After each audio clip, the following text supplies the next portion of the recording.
அனைத்து தமிழ் மக்களுக்கும் கணேசன் பணிவான வணக்கம். வாங்க ஃப்ரெண்ட்ஸ், மார்க்கெட் பற்றி டிஸ்கஸ் பண்ணலாம். ஸோ மார்க்கெட் வந்து எக்ஸ்பெக்ட் பண்ண மாதிரி தாங்க ஓப்பன் ஆயிருக்கு. அதாவது பேங்க் நிஃப்டியாக இருக்கட்டும், நிஃப்டி, ஃபின் நிஃப்டி எல்லாமே பார்த்தீங்கன்னா ஒரு என்ன சொல்றதுன்னா ஒரு பெரிய கேப் அப்ல ஓப்பன் ஆகும் அப்படிங்கிற மாதிரி ஒரு எக்ஸ்பெக்டேஷன் வந்து பண்ணியிருந்தோம். எதனால அப்படின்னா என்டிஏவோட அதாவது பீகார் எலெக்ஷன்ல என்டிஏ வந்து ஜெயிச்சிருந்தது. ஸோ அதை பேஸ் பண்ணி ஒரு நல்ல கேப் அப் வந்து எதிர்பார்த்தேன். பட் அந்த மாதிரி வந்து நடக்கல. இருந்தாலும் ஒரு சின்ன கேப் அப்ல ஓப்பன் ஆயிட்டு அங்கிருந்து வந்து ஒரு பாசிட்டிவ் ஜோன் தான் போயிருக்கு. ஸோ அது மட்டும் இல்லாமல் பேங்க் நிஃப்டி எல்லாம் பார்த்தீங்கன்னா அகைன் வந்து ஆல் டைம் ஹை வந்து பிரேக் அவுட் பண்ணி மேலே வந்து க்ளோசிங் வந்து வச்சிருக்கு. ஸோ இதுதான் பார்த்தீங்கன்னா உண்மையான ஒரு பிரேக் அவுட் அப்படின்னு சொல்லலாம். ஏன்னா இதுக்கு முன்னாடியே பிரேக் அவுட் வந்து நடந்தது. பேங்க் நிஃப்டியில் 13 நவம்பர் வந்து, அதாவது இதுக்கு முன்னாடி இந்த ஆல் டைம் வந்து 58,577.50 அதை பிரேக் அவுட் வந்து பண்ணது. பட் கேண்டில் க்ளோசிங் வந்து அதுக்கு மேலே வைக்கல. பட் இன்னைக்கு வந்து அழகா கேண்டில் க்ளோசிங் மேலே வச்சிருக்கு.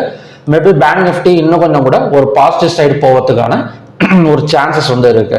ஸோ அது மட்டும் இல்லாமல் எதனால திடீர்னு பேங்க் நிஃப்டி கொஞ்சம் வந்து பாசிட்டிவாக போயிட்டு இருக்கு அப்படின்னா, ஒன்று வந்து பீகார் எலெக்ஷன், இன்னொன்று வந்து பார்த்தீங்கன்னா ஆர்பிஐ வந்து ஒரு என்ன சொல்லியிருக்காங்க அப்படின்னா எக்ஸ்போர்ட் இண்டஸ்ட்ரீஸுக்கு வந்து அந்த இன்ஸ்டால்மெண்ட் டியூ டேட்டை வந்து கொஞ்சம் வந்து நீடிச்சிருக்கிறாங்க. ஸோ அதை பேஸ் பண்ணி அந்த கடன் வாங்க அந்த ஃபினான்ஸ் ஸ்டாக்ஸ், அப்புறம் பார்த்தீங்கன்னா பேங்கிங் ஸ்டாக்ஸ் எல்லாம் பார்த்தீங்கன்னா கொஞ்சம் வந்து மேலே இன்னும் கொஞ்சம் வந்திருக்கு. அது கொஞ்சம் ஹூக்கப் பண்ணி கிட்டத்தட்ட 58,962 எல்லாம் போயிருக்கு. ஸோ பேங்க் நிஃப்டி முதல்ல நீங்க ட்ரேடிங் ஸ்டார்ட் பண்றப்ப எந்த இடத்துல இருந்தது அப்படிங்கிறத மறக்காம நீங்க வந்து டைப் பண்ணுங்க. கிட்டத்தட்ட 47,000 ரன் ஆயிட்டு இருந்தது. அதாவது 2025 மார்ச்ல 47,867 ரன் ஆயிட்டு இருந்தது. ஒரு 1000 பாயிண்ட்ஸ் வந்து மேல வந்திருக்கு. அதாவது மார்ச் மாசத்துக்கும் March, April, May, June, July, August, September, October, November, December ஒரு 10 மாசத்துல பாத்தீங்கன்னா ஒரு 1000 பாயிண்ட்ஸ் வந்து மேல வந்திருக்கு. எப்பவுமே ஒரு இன்வெஸ்டர்ஸ் வந்து இப்படிதான் பார்த்துட்டு இன்வெஸ்ட்மெண்ட் பண்ணணும். இந்த ஒரு ஸ்டாக்ல நம்ம இன்வெஸ்ட்மெண்ட்ஸ் பண்றோம் அப்படின்னா இது எப்படி வரும் அப்படிங்கிற மாதிரி யோசிக்க கூடாது. அதாவது எல்லாமே பார்த்தீங்கன்னா ஒரு லாங் டர்ம் இன்வெஸ்ட்மெண்ட் போறப்ப கண்டிப்பா நமக்கு ஸ்டாக் மார்க்கெட்டை பொறுத்த வரைக்கும் ஒரு ஹைவேட்டேஜ் ஸ்டாக்ஸ், மிட் கேப் ஸ்டாக்ஸ் எல்லாம் பார்த்தீங்கன்னா தாராளமா வந்து நமக்கு ஒரு லாங் டர்ம் எடுக்கிறப்ப எப்பவுமே லாபம் தாங்கிறதுக்கு இந்த பேங்க் நிஃப்டி, நிஃப்டி 50 எல்லாம் பார்த்தீங்கன்னா ஒரு உதாரணம் அப்படின்னு சொல்லலாம். ஸோ நீங்க மறக்காம கமெண்ட் பாக்ஸ்ல வந்து டைப் பண்ணுங்க. நீங்க ட்ரேடிங் ஸ்டார்ட் பண்றப்ப பேங்க் நிஃப்டி அண்ட் நிஃப்டி 50 எல்லாம் எந்த மாதிரி ரேட்ல இருந்தது, இப்போ எவ்வளவு தூரம் ஏறி இருக்குங்கிறத மறக்காம டைப் பண்ணுங்க. ஓகே, இது வந்து கண்டினியூ ஆகுமா? பேங்க் நிஃப்டியை பொறுத்த வரைக்கும் ஒரு நல்ல பிரேக் அவுட் தான். அதாவது நல்ல ஒரு பை சேஜ் எடுத்துட்டு ஸோ அங்கிருந்து பார்த்தீங்கன்னா இன்னும் கொஞ்சம் கூட மேலே வரதுக்கான சான்சஸ் இருக்கு. ஸோ நிஃப்டி 50 எடுத்துக்கிட்டோம் அப்படின்னா இதுக்கு முன்னாடி எந்த இடத்த வந்து நம்ம ரெசிஸ்டன்ஸ் சொன்னோமோ அந்த இடத்தையும் பிரேக் அவுட் வந்து பண்ணிடுச்சு. பிரேக் அவுட் பண்ணது இல்லாமல் அதுக்கு மேலே கேண்டில்ஸும் க்ளோஸ் வச்சிருக்கு. ஸோ அடுத்த டார்கெட்டுங்கிறது 26,013. ஸோ இது எவ்வளோ தூரம் மூவ்மெண்ட் ஆகும்? அது மட்டும் இல்லாமல் நாளைக்கு வந்து நிஃப்டியோட எக்ஸ்பைரி, ஓகேங்களா? ஸோ இந்த நிஃப்டியோட எக்ஸ்பைரி இருக்கனால கொஞ்சம் ப்ராஃபிட் புக்கிங் வந்து எதிர்பார்க்கலாமா அப்படிங்கிறதெல்லாம் ஸோ நம்ம ஓப்பன் இன்ட்ரெஸ்ட் டேட்டாஸ் வந்து பார்த்துட்டு வந்து ஸோ அடுத்தது முடிவு பண்ணிக்கலாம். Okay, so open interest data எடுத்துக்கிட்டோம் அப்படின்னா பேங்க் நிஃப்டி எல்லாத்துலயுமே பார்த்தீங்கன்னா கால் ஆப்ஷனை பை பண்ணி புட் ஆப்ஷனை செல் பண்ணியிருக்கிற மாதிரி தான் க்ளோசிங் வந்து கொடுத்துருக்காங்க. ஒரு ஈக்குவல் க்ளோசிங் கிடையாது. நல்லாவே வந்து ஒரு கேஷ் ஃப்ளோ வந்து இன்னைக்கு வந்து நடந்திருக்கு. நெக்ஸ்ட் எடுத்துக்கிட்டோம் அப்படின்னா என்எஸ்சில மொத்தம் 3,219 ஸ்டாக்ஸ் வந்து ட்ரேட் ஆயிருக்கு. அதில் அட்வான்ஸ் எடுத்துக்கிட்டோம் அப்படின்னா 1,620, டிக்ளைன்ஸ் வந்து 1,519, அன்சேஞ்ச் வந்து 80. கிட்டத்தட்ட நமக்கு ஒரு என்ன சொல்றதுன்னா ஒரு ஸ்டேபிள் மார்க்கெட் அப்படின்னு சொல்லலாம். ஸோ அது மட்டும் இல்லாமல் 52 வீக் ஹைல 104 ஸ்டாக்ஸும் 52 வீக் லோல பார்த்தீங்கன்னா 139 ஸ்டாக்ஸ் இருக்கு. ஸோ மார்க்கெட் என்னதான் மேலே போனாலுமே 135 ஸ்டாக்ஸ் வந்து கீழே தான் இறங்கிட்டு இருக்கு. ஸோ எப்பவுமே 135 ஸ்டாக்ஸ் கீழே இறங்குது அப்படின்னா கண்டிப்பா இன்வெஸ்டர்ஸ் உள்ளார வருவாங்க. எப்பவுமே 52 வீக் லோல எந்தெந்த ஸ்டாக் எல்லாம் தொடர்ந்து இறங்கிக்கிட்டே இருக்கோ அந்த டைம்ல மறுபடியும் இன்வெஸ்ட்மெண்ட் பண்ணுவாங்க. ஸோ அதுதான் பார்த்தீங்கன்னா பங்கு சந்தை. அதாவது ஆவரேஜ் பண்ண இன்வெஸ்டர்ஸ் என்ன பண்ணுவாங்க அப்படின்னா தொடர்ந்து கீழே இறங்க அந்த ஸ்டாக்கை ஆவரேஜ் பண்ணிட்டே வருவாங்க. ஸோ கண்டிப்பா மறுபடியும் ஒரு இன்வெஸ்டர்ஸ் வந்து உள்ளார வரதுக்கு சான்சஸ் வந்து இருக்கு. ஓகே, செக்டார் வைஸ் க்ளோசிங்னு நம்ம எடுத்துக்கிட்டோம் அப்படின்னா எல்லாமே பாசிட்டிவ் க்ளோசிங் தாங்க. மெட்டல் மட்டும்தான் -0.05. ஸோ மற்றபடி எல்லாமே பார்த்தீங்கன்னா ஒரு பாசிட்டிவ் க்ளோசிங். ஐடி செக்டார் இன்னும் பெரிய அளவில் பார்த்தீங்கன்னா எந்திரிக்கல. ஒரு 84 பாயிண்ட்ஸ் மட்டும் தான் எந்திரிச்சிருக்கு. ஸோ லாஸ்ட் வீக் ஸ்டார்டிங்லாம் பார்த்தீங்கன்னா 1000 பாயிண்ட்ஸ் பக்கம் க்ரோத் கொடுத்தது. அதுக்கப்புறம் கொஞ்சம் வீக் ஆனது. இப்போதான் கொஞ்சம் ஒரு 84 பாயிண்ட்ஸ் பக்கம் க்ரோத் ஆயிருக்கு. ஸோ மற்றபடி பேங்க் நிஃப்டி நல்ல டாப்ல இருக்கு, 440 points. Fin Nifty 156 points, FMCG 108 points. அது மட்டும் இல்லாமல் நிஃப்டி பிரைவேட் பேங்க் எல்லாம் பார்த்தீங்கன்னா 221 பாயிண்ட்ஸ் பக்கம் க்ரோத் கொடுத்து ஸோ நல்லாவே எல்லாமே கொஞ்சம் பாசிட்டிவ்ல தான் இருக்கு. ஓகே, நாளைக்கு இறங்கணும் அப்படின்னா அதுக்கு ஒரே ரீசன் என்ன அப்படின்னா நியூஸஸை பேஸ் பண்ணி இறங்கிறதுக்கு சான்சஸ்ங்கிறது ரொம்ப கம்மி. இப்போதைக்கு பார்த்தீங்கன்னா குவார்டர்லி ரிசல்ட்ஸும் முடிஞ்சிருச்சு. லாஸ்ட் வீக்கோட குவார்டர்லி ரிசல்ட்ஸ் முடிஞ்சிச்சு. பீகார் எலெக்ஷன்ஸ் முடிஞ்சிருச்சு. ட்ரம்ப்பும் பார்த்தீங்கன்னா இது வரைக்கும் பார்த்தீங்கன்னா எந்த ஒரு பெரிய அனௌன்ஸ்மெண்ட்டும் தரல. ஒரு 2 நாள் லீவில் பார்த்தீங்கன்னா எந்த ஒரு அனௌன்ஸ்மெண்ட்டும் தரல. நாளைக்கு இறங்கினா அப்படின்னா அதுக்கு ஒரே ரீசன் என்னவா இருக்கும் அப்படின்னா எக்ஸ்பைரி நாளைக்கு ப்ராஃபிட் புக்கிங் நடக்கிறதுக்கு சான்சஸ் இருக்கு. அந்த டைம்ல மட்டும்தான் இறங்கும். ஸோ அதை நம்ம லெவல்ஸ்ல டிஸ்கஸ் வந்து பண்ணலாம். ஓகே, ஹைவேட்டேஜ் ஸ்டாக்ஸ் எடுத்துக்கிட்டோம்னா டாப்ல இருக்கிறது எது அப்படின்னா Maruti. So Maruti and momentum எல்லாம் பார்த்தீங்கன்னா டாப்ல இருக்கு. 198 பாயிண்ட்ஸ் 39 பாயிண்ட்ஸ் எல்லாம் இன்க்ரீஸ் ஆயிட்டு மாருதி அண்ட் எம்என்டம் ஆட்டோமொபைல் செக்டர்ஸ் கொஞ்சம் பரவாயில்ல. மற்றபடி HDFC, State Bank of India, ICICI bank இதெல்லாமே பார்த்தீங்கன்னா நல்ல growth கொடுத்துருக்கு. அது எதனாலங்கிறது இப்போதான் சொன்னேன். ஆர்பிஐ வந்து எக்ஸ்போர்ட்டர்ஸ் கம்பெனிஸுக்கு வந்து பார்த்தீங்கன்னா கொஞ்சம் ரிலீஃப் பண்ணியிருக்காங்க. ஸோ அதை பேஸ் பண்ணி நல்ல growth கொடுத்துருக்கு. நெக்ஸ்ட் வந்து Shriram finance 8.85, TCS, Infosys, Sun Pharma இதெல்லாம் பார்த்தீங்கன்னா நல்ல growth கொடுத்துருக்கு. டாப் கெய்னர்ஸ் எடுத்துக்கிட்டோம் அப்படின்னா எட்டர்னல், டாடா கன்சியூம், மேக்ஸெல், தேச்சர் மோட்டார், பஜாஜ் ஆட்டோ இதெல்லாம் பார்த்தீங்கன்னா கொஞ்சம் டாப் கெயின். இந்த எட்டர்னல் ஸ்டாக்ஸ் தான் மாற்றி மாற்றி பந்தாடிட்டு இருக்காங்க. டாப் கெய்னர்ஸ்ல இருக்கு, அடுத்த நாள் டாப் லூசர்ஸ்ல இருக்கு, மறுபடியும் டாப் கெய்னர்ஸ்ல இருக்கு, டாப் லூசர்ஸ்ல இருக்கு. நீங்க நோட் பண்ணி பாத்தீங்கன்னா தெரியும். இந்த எட்டர்னல்ல தான் பாத்தீங்கன்னா வால்யூம் வந்து அதிகமா வந்து பிளே பண்றாங்க. ஓகேங்களா, இன்னைக்கு டாப் கெய்னர்ஸ்ல இருக்கிறது நாளைக்கு டாப் லூசர்ஸ்ல இருக்கு. மாறி மாறி ப்ராஃபிட் புக்கிங் அண்ட் பையிங் வந்து தொடர்ந்து நடந்துகிட்டே தான் இருக்கு. தொடர்ந்து வாட்ச் பண்ணி பாருங்க, இன்ட்ரெஸ்டா இருக்கும். டாப் லூசர்ஸ் எடுத்துக்கிட்டோம் அப்படின்னா டிஎன்பிவி, JioFin, Ultra Cemco, Tata steel, Asian paint இதெல்லாம் பாத்தீங்கன்னா டாப் லூசர்ஸுக்கான ஸ்டாக்ஸ். டாப் லூசர்ஸ், டாப் பையர்ஸ்ல ஏசியன் பெயிண்ட் வந்து லாஸ்ட் வீக் எல்லாம் நல்ல growth இருந்தது. இந்த வாரம் வந்து ப்ராஃபிட் புக்கிங்ல ஸ்டார்ட் பண்ணியிருக்கிறாங்க.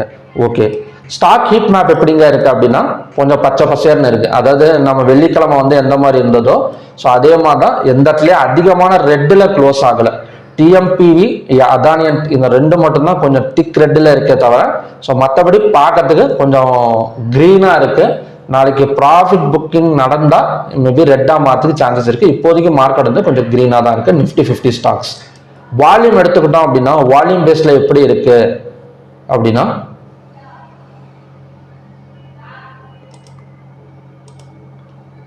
இதுல அதிகமா வந்து வால்யூம் நடந்திருக்கு அப்படின்னா எட்டர்னல் தான் நம்பர் 1ல இருக்கு. இன்னைக்கு பைல வந்து வால்யூம் வந்து அதிகமா நடந்திருக்கு. செல்லிங்ல அதிகமா வால்யூம் நடந்தது எது அப்படின்னா டிஎம்பிவி. ஸோ டிஎம்பி வந்து -4.73%. ஸோ இது வந்து வால்யூம் கிடையாது, இறங்குனது. ஸோ நம்ம பாக்ஸோட சைஸை வச்சு தான் வால்யூம் வந்து கண்டுபிடிக்கணும். மற்றபடி ஃபினான்ஸ் செக்டர்ல எல்லாத்துக்குமே வால்யூம் நல்லா நடந்திருக்கு. HDFC bank, ICICI, Shriram finance, Bajaj, Kotak, State Bank of India எல்லாத்துலயுமே பார்த்தீங்கன்னா குட் வால்யூம் வந்து போயிட்டு அதான் நல்லபடியா அதான் அதிகபட்சமான வால்யூம் வந்து நடந்திருக்கு. ஓகே, பார்க்கலாம். நாளைக்கு எட்டர்னல் வாட்ச் பண்ணி பாருங்க. நாளைக்கு எட்டர்னல் மறுபடியும் பார்த்தீங்கன்னா செல் சைடு வந்து வால்யூம் நடக்கிறதுக்கு சான்சஸ் வந்து இருக்கு. ஸோ இதை நோட் பண்ணி பார்த்தீங்கன்னா தெரியும். ஓகே, இப்போ நிஃப்டி 50 பார்க்கலாம். இப்போ நிஃப்டி 50 நமக்கு வந்து 26,013.45ல க்ளோசிங் வந்து கொடுத்துருக்குறாங்க. ஸோ இதை வாட்ச் பண்ணீங்கனாலே நம்ம ஈஸியாக வந்து ஐடென்டிஃபை பண்ணிடலாம். அடுத்த டார்கெட்டுங்கிறது இந்த ஜோன் தான். இந்த 100 பாயிண்ட் வந்து கொடுக்கறதுக்கு சான்சஸ் இருக்கு. சப்போஸ் நமக்கு ஒரு ஃபிளாட் மார்க்கெட் ஓப்பனிங் நடந்தா ஸோ அங்கிருந்து ஹையா பிரேக் அவுட் பண்ணா ஸோ இந்த 100 பாயிண்ட்ஸ் வந்து ஃபில்அப் பண்றதுக்கு சான்சஸ் இருக்கு.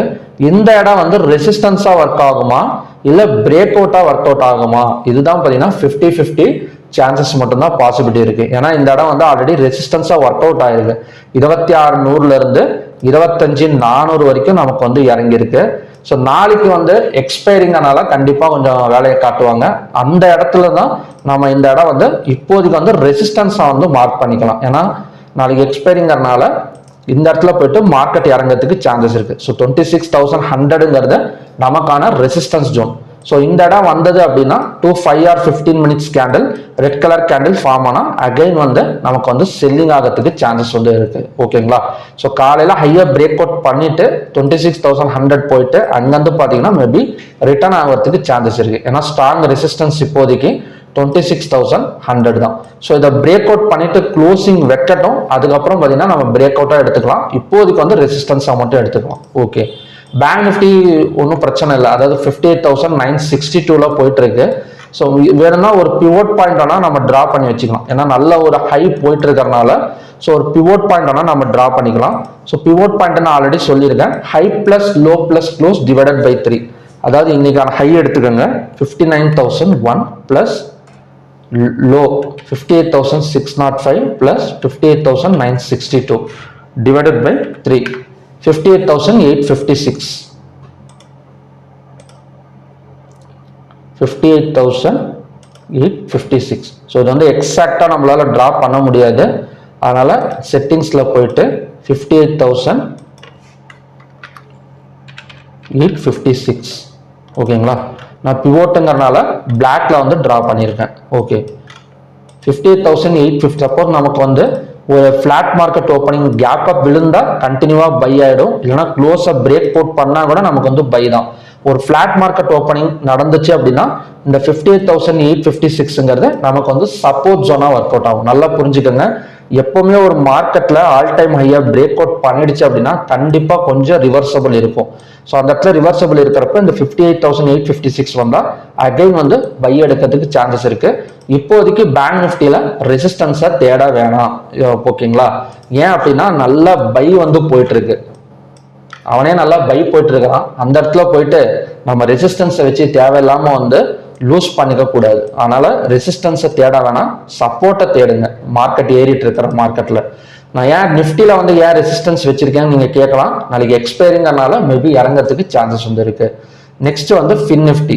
ஸோ ஃபின் நிஃப்டியை பொறுத்த வரைக்கும் சேம் கான்செப்ட் தான். இப்போ நிஃப்டிக்கு எப்படி சொல்லணும், ஸோ சேம் ஹையை பிரேக் அவுட் பண்ணால் 27,775 இதுதான் பார்த்தீங்கன்னா resistance R break out 50-50 chances. So நாளைக்கு வந்து ரெசிஸ்டன்ஸாக தான் ஒர்க் அவுட் ஆகும். ஓகே, நெக்ஸ்ட் வந்து mid cap Nifty. Mid cap Nifty சொல்லவே தேவையில்லை, அடுத்தடுத்து பார்த்தீங்கன்னா மேலே தான் வந்துட்டு இருக்கு. ஹையா பிரேக் அவுட் பண்ணால் இன்னொரு 100 to 200 பாயிண்ட்ஸ் பக்கம் எக்ஸ்பெக்ட் பண்ணலாம். நெக்ஸ்ட் வந்து சென்செக்ஸ். சென்செக்ஸை பொறுத்த வரைக்கும் நெக்ஸ்ட் ரெசிஸ்டன்ஸ் ஜோனுங்கிறது இந்த இடம் தான், அதாவது 85,297 ஒரு 250 to 300 பாயிண்ட்ஸ் பக்கம் ஒரு அப்சைட் வந்து எதிர்பார்க்கலாம். ஓகே, ஸோ யூஎஸ்டி ஐஎன்ஆர் வந்து என்ன சொல்லுது அப்படின்னா செல்லிங்ல தான் இப்போதைக்கு வந்து இருக்கு. ஒரு இன்வெர்டட் ஹேமர் கேண்டில் ஃபார்ம் ஆயிருக்கு. இப்போதைக்கு இந்த இடத்த ஒரு ரெசிஸ்டன்ஸா எடுத்துட்டு இறங்கிட்டு இருக்கு. மேபி ஒரு 20 பைசே இல்லைன்னா ஒரு 40 பைசே டவுன் கொடுத்தது ஈவினிங்குள்ளார அப்படின்னா நாளைக்கு கண்டிப்பா எக்ஸ்பைரியில ஒரு நல்ல செல்லிங் என்ன சொல்றதுன்னா கீழே இறங்குனது அப்படின்னா அகைன் வந்து பை போகும். நிஃப்டி அண்டு பேங்க் நிஃப்டி எல்லாமே பார்த்தீங்கன்னா கொஞ்சம் வந்து இன்வெஸ்டர்ஸ் உள்ளார வருவாங்க. இல்லை இந்த இடத்துல பிரேக் அவுட் பண்ணிடுச்சு அப்படின்னா மார்க்கெட் வந்து கொஞ்சம் கீழே விழுவதுக்கு சான்சஸ் இருக்கு. பார்க்கலாம் எந்த மாதிரி இருக்கு அப்படின்னு. இதை காலையில் நான் வந்து டெலிகிராம் சேனல்ல நான் வந்து அப்டேட் பண்றேன். ஸோ இந்த சார்ட் மட்டும் நான் அப்டேட் பண்றேன் எப்படி இருக்கு அப்படின்னு. ஓகே, ஸோ இதுதான் பார்த்தீங்கன்னா நாளைக்கான கண்டிஷன்ஸ். நாளைக்கு கொஞ்சம் பையிங் வந்து சான்சஸ் இருக்கு. ஸோ எவ்வளோ தூரம் அப்படின்னா கொஞ்சம் தூரம் 26,100 வரைக்கும். ஸோ அங்கிருந்து போயிட்டு ஃபாலோ ஆகக்கூடிய சான்சஸ் வந்து இருக்கு. நெக்ஸ்ட் வந்து க்ரூட் ஆயில் பார்க்கலாம்.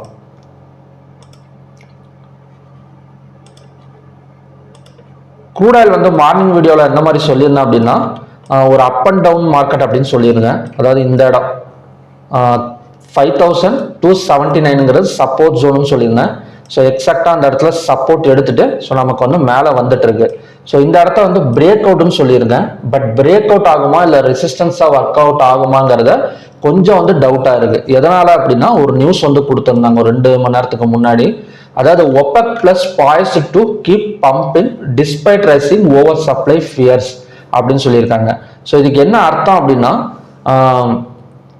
ஓவர் சப்ளை வந்து ஃபியரா இருந்தா கூட, அதாவது இதுக்கு முன்னாடி வந்து OPEC plus மீட்டிங்ல என்ன சொல்லியிருந்தாங்க அப்படின்னா நான் OPEC கண்ட்ரீஸ்ல வந்து நிறைய வந்து ப்ரொடக்ஷன் நடந்துட்டு இருக்கனால 2026ல ஒரு பிரச்சனை இருக்காது, சப்ளை தான் அதிகமா இருக்குன்னு சொல்லியிருக்காங்க.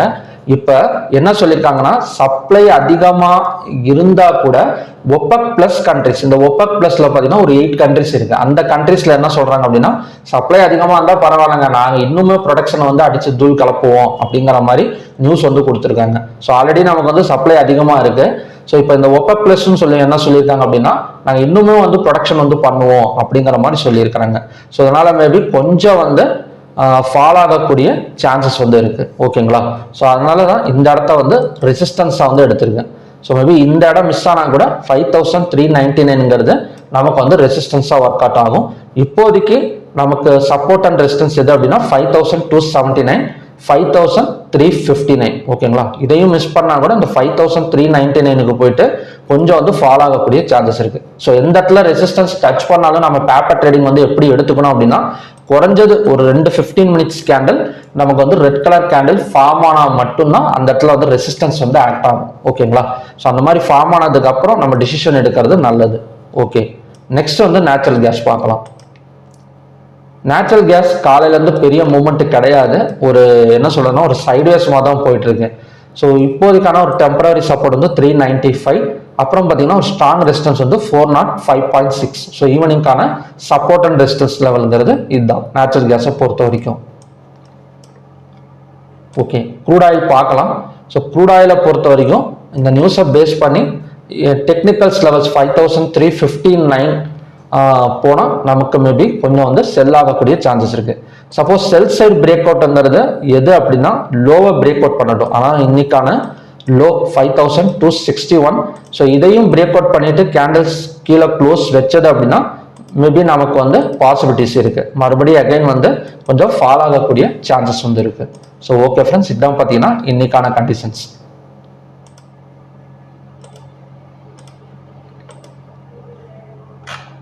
நாளைக்கு பார்க்கலாம். நாளைக்கு கொஞ்சம் வந்து செல்லிங் எதிர்பார்க்கலாம். ஒரு 26,100 எல்லாம் ரீச் ஆனதுக்கப்புறம் அதே மாதிரி ஃபின் நிஃப்டி 27,775.